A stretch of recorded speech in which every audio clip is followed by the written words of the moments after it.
I am aware that there is significant energy within the order to give time and thought and prayer and conversation to dismantling racism.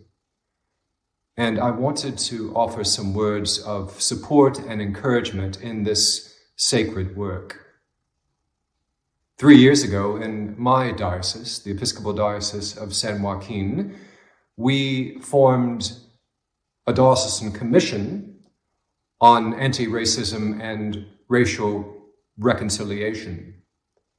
And over these 3 years, that commission has facilitated and led this diocese into going far deeper into the ways in which we have been complicit in institutional racism, and if you look and sound like me, the ways in which white privilege has been alive and unwell for far, far too long. And so one of the things that we have talked about, and one of the things I encourage us to talk about as an order, is to what extent do we reflect the contexts in which we live? That is to say, how does our order reflect the larger ethnic, cultural population of our context? And I suspect the answer is we are far too, again, looking and sounding like me, far too Anglo. And that's not simply by chance, that is for a reason. And that is the reason we need to address. I believe the first step in doing this, and it's been substantiated by our commission, is to talk about, again, looking and sounding like me, what it means to be white, what white privilege looks like, how it is enacted, how we are the beneficiaries of that, and what it means to the world in which we live.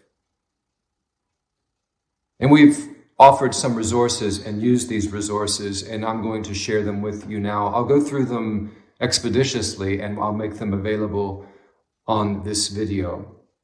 Firstly, we have walked through the book Waking Up White. I encourage you to have a read of that book. We have seen the film Traces of the Trade and have been facilitated by some of the authors of that, Dane and Constance Perry, who are friends of this diocese and the Episcopal Church.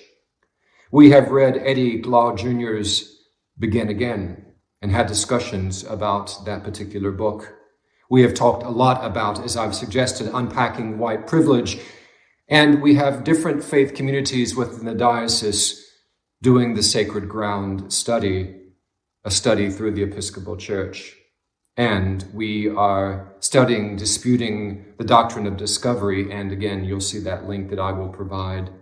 And we've also had discussions about Canon Stephanie Speller's book, The Church Cracked Open. These discussions have afforded us the opportunity to go deeper with regards to dismantling racism in our midst as a diocese in the Episcopal Church, and I urge us as an order to do the same.